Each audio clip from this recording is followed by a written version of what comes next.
Ladies and gentlemen, welcome to episode 11, and we bring SmackDown to Omaha, Nebraska. Now tonight, we are looking at our 2 expired contracts that are about to come up. So I've read all your comments from the previous episode, and I asked the question on what should I do with Doug Basham, what should I do with Torrie Wilson. Some of you said that I should release Torrie Wilson, some of you say I should trade Doug Basham or trade Torrie Wilson.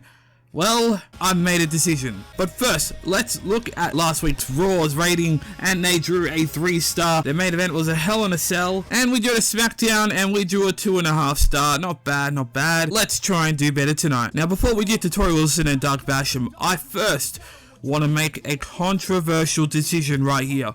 Now, if you look at our popularity, the lowest is Charlie Haas and Spike Dudley. Both of these men are doing tag team and Cruiserweight matches. Now, decision is to replace them with the free agents, which will be Sylvain Grenier and Tajiri, both tag team and Cruiserweights.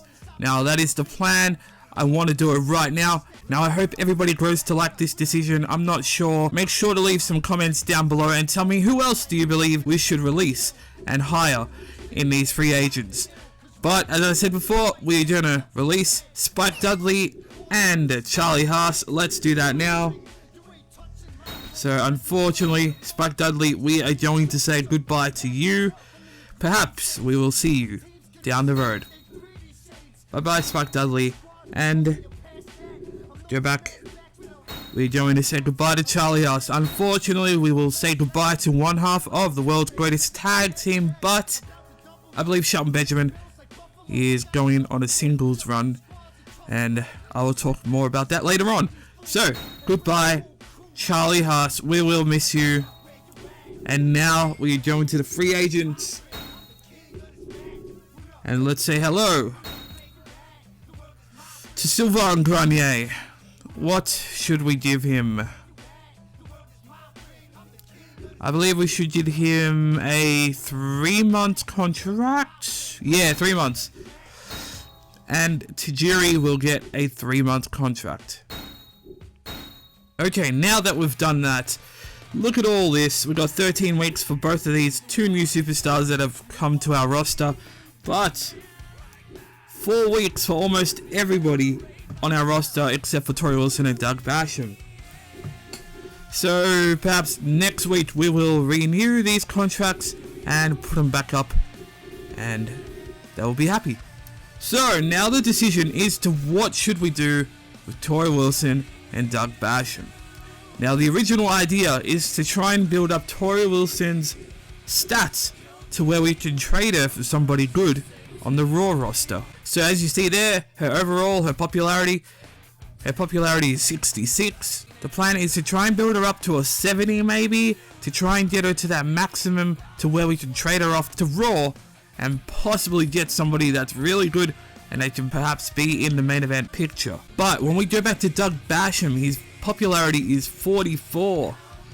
Now, I don't really see a future for Doug Basham, but I really want him to be in the tag team division. As we saw last week, we saw Danny Basham's contract is about to expire. So if that does come to an end on Raw, then perhaps we can pick him up. But I want to keep these 2 superstars. I want to keep Torrie Wilson and I want to keep Doug Basham for the time being. So let's renew their contract. First we'll give Doug Basham a 5-week contract. Then we will give Torrie Wilson a 5-week contract. Now, before we just start with our show, I want to bring up a comment right there. I want to feature that comment because I want to make sure that everybody goes to enjoy General Manager mode. So, from here, and perhaps until the next pay-per-view, I want you all to leave a comment and leave some feuds down that you want to see. But I will take off one match. I want to see a different match between Edge and Orton versus La Resistance, which will feature Rene Dupree and Sylvain Grenier. But for all the rest of them, we will feature those John Cena versus Chris Jericho. As you saw last week, Chris Jericho pinned John Cena in his hometown of West Newbury, Massachusetts. But speaking of that match, we also have some words from Edge, who did a recent interview after his match last week with Chris Jericho and John Cena. Now let's bring it up and look at what he had to say.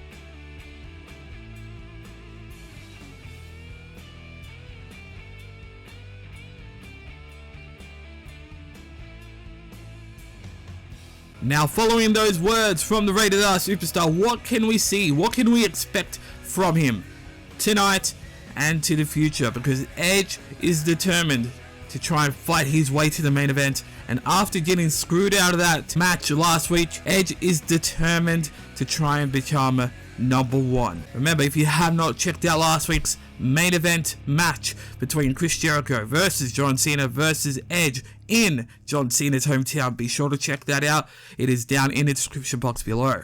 So, let's get this started. Now, on our first match, we will see our new acquisition, Tajiri versus Heidenreich. Second match, to build up their feud, we will see Carlito versus Shelton Benjamin. In this one, we are going to slander the other promotion. Let's see how that works. Okay, we just replaced match number 2 because it did not look right. Because I wanted to feature our newest tag team, Rene Dupree and Sylvain Grenier, and they're going up against the interesting team of Eugene and Christian. Our fourth match, in a submission match, we see Trish Stratus versus Tori Wilson. In this one, we will start a rivalry. It will be Chris Jericho rivalry with John Cena.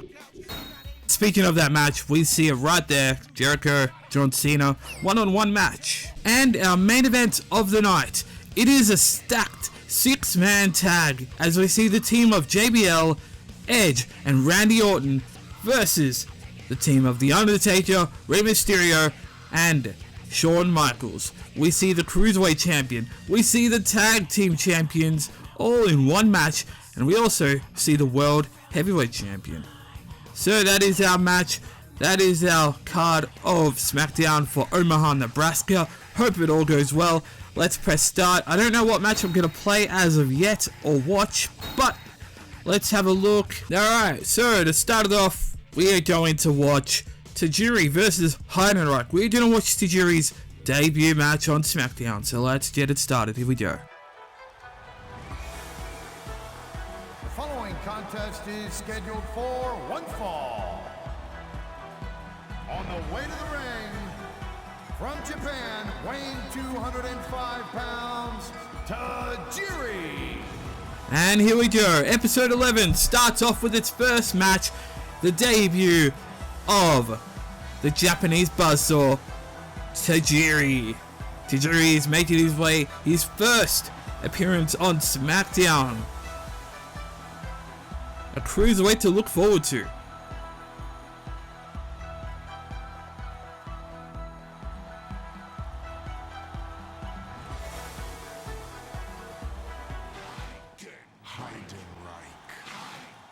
And the opponent, from New Orleans, Louisiana, weighing 285 pounds, Heidenreich. And here we have the unstable, the unhinged Heidenreich. Originally, in the second episode, he was the new face of fear, but now he's out to destroy the Cruiserweight division. He was also a bodyguard with former SmackDown superstar Spike Dudley, but now he is out on his own trying to destroy the Cruiserweight division. Heidenreich will be back in his main event picture, but as of now, he is going out to destroy Tajiri. And we get the match underway. We see Tajiri in his very first match on SmackDown, as we see Tajiri trying to go for a move onto Heidenreich, but Heidenreich is just too strong, too powerful, and hits him with a massive backbreaker. And a leg drop to follow it up, but Tajiri manages to roll out of the way. He tries to go for one of his patented kicks, but Heidenreich is just too strong, just too powerful. But wait, wait a minute, what's this? Going for a key lock, working the arm of Heidenreich. Very good strategy, but you also need to work down those legs to try and chop him down to his size. Punch there, a kick blocked, and a punch from Heidenreich, and a massive boot to the face of his own. As I said before, Heidenreich is currently your Cruiserweight destroyer. He is trying to destroy the Cruiserweight division. And now look at this, Tajiri not having any of this. It is his debut match on Friday Night SmackDown, and he's trying to prove a statement. Perhaps going after Rey Mysterio later on. Perhaps going for the Cruiserweight champion after we see Rey Mysterio and Shawn Michaels take care of each other. But now look at this. Tajiri managed to take down that tall tree known as Heidenreich, and now working on the leg. Great strategy, as I said before. You have to work out what to do with this big man, and you have to try and capitalize on it. Trying to go for the leg down, but Heidenreich boots him off, and now go for a move, perhaps another backbreaker, and yes it is. Breaking that back onto his knee, and now trying to capitalize. Heidenreich trying to go for something, ducks under that kick, punch to the face, and a knee to the midsection of Tajiri. Tajiri not looking good in his debut, but it is only the first couple minutes, so don't count Tajiri out as of yet. Massive clothesline there from Heidenreich, but look at that. Using the strength of his legs, and again, going for a lariat. Very nice. Using the legs, using the educated feet of Tajiri. And very nice moonsault there, standing moonsault from Tajiri. Look at this, high flying maneuvers from Tajiri, legs, arms, and everything. Speed to speed. Look at this, going for a headlock, gets out of that. Heidenreich trying to do something, but no, chops that tree down. Tajiri chops that tree down once again, and going for the leg maybe. Yes, he is working on the leg. Great strategy once again. Tajiri has that leg in locked, but let's go. Now dragging him by his leg, but Tajiri could not capitalize. But wait a minute, Tajiri now, kick to the back, leg drop, going for a move. Oh, Heidenreich, oh, he blocked it and put his head face first into that turnbuckle. The referee checked if Tajiri is okay. He looks alright, but wait a minute. Wait a minute, get rid of this. Dirty moves, the referee saw that. He does not call the bell. Wow, but it looks like Tajiri's back up, and no, look at that, tried to go for a kick. Tajiri gets knocked down. Punches. Tajiri managed to knock Heidenreich down, but he cannot capitalize. Knee to the midsection. Back up to vertical base, but no. Heidenreich reversed it. So as we saw before, we have two new superstars on SmackDown. We have Tajiri, as we see his first match right here. Backbreaker, or a knee to the side actually. Destroying Tajiri is Heidenreich.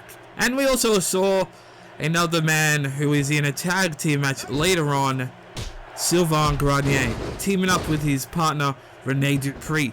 It felt like Rene Dupree was out of his elements when he was on SmackDown, and perhaps we brought him back to where he belonged.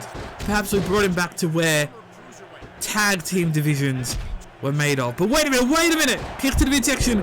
Heidenreich going for a move, going for this finisher, as we see goes black because of the emulator, but he lands that move on to Tajiri. This could be it.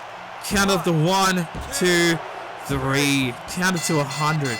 That shoulder breaker just destroyed Tajiri. Here's your winner, Heidenreich. Unfortunately, we did not get to see the potential of Tajiri in this match, but Heidenreich, after the loss of Spike Dudley, brings it back. As we saw there, Tajiri failed, but Heidenreich prevailed. But next, we see the tag team, the reunited tag team of La Resistance. Sylvain Grenier, Rene Dupree versus the unlikely duo of Eugene and Christian. Let's simulate this. Let's guess who's going to win. I believe La Resistance, they have the best chance to debut. Let's see if they do it tonight. Unfortunately, wow. Okay then, Rene Dupree, Sylvain Grenier, they did not do it tonight, but I still have faith in them. Now our next match, thanks to that comment, we see Shelton Benjamin versus Carlito. I will go for Carlito to pick up the victory. Unfortunately, I lost, but Shelton Benjamin prevailed. Now we go to see another one-on-one match. This time, a submission match. The Divas go at it. I will go with Trish Stratus. Tori Wilson picks up the victory after re-signing with SmackDown. Unfortunately, Trish Stratus not doing well. Now to our co-main event. After last week, we saw John Cena defeat Chris Jericho, or lose to Chris Jericho, shall I say, in his hometown. I know Carlito has something to say about that, but will Chris Jericho defeat your United States champion, John Cena? Let's check it out. Here we go. I will go for Chris Jericho. Come on, Jericho. Jericho manages to lose that match, but John Cena is smiling from ear to ear. Now to our stacked main event. 6-man tag. Here we go. I am going to go for the team of The Undertaker. And The Undertaker's team does not win. JBL's team comes out the victory. JBL and the team of Rated RKO. Now let's check out the websites and let's see what they say. And yes, they have the slander promotion right there. Let's see who won the ratings on top. We see a fan change to Raw. No. But anyways, we see on our left, we see the signing of Tajiri. And on your right, you see that guy. But in the middle, slander promotion. Well, that's about it for this episode. Not much of a story to tell, but it is coming into the picture. So I hope you all enjoyed. Make sure to leave your comments and tell me what you think I should do for the future of General Manager Mode. Be sure to leave your voice, leave your words, and perhaps it will be featured on an episode of General Manager Mode. So, hope you enjoyed. Thanks for watching. The name is DawnDay Evolution, the solution to the gaming community which is littered with pollution. The most electrifying man in all of entertainment. No, I'm not quoting The Rock, I'm just making a statement. I am educated, dedicated, never duplicated. If you stand in my way, you're about to be eliminated. See, a life lesson is just to be on top. I live by my motto and just defeat all odds.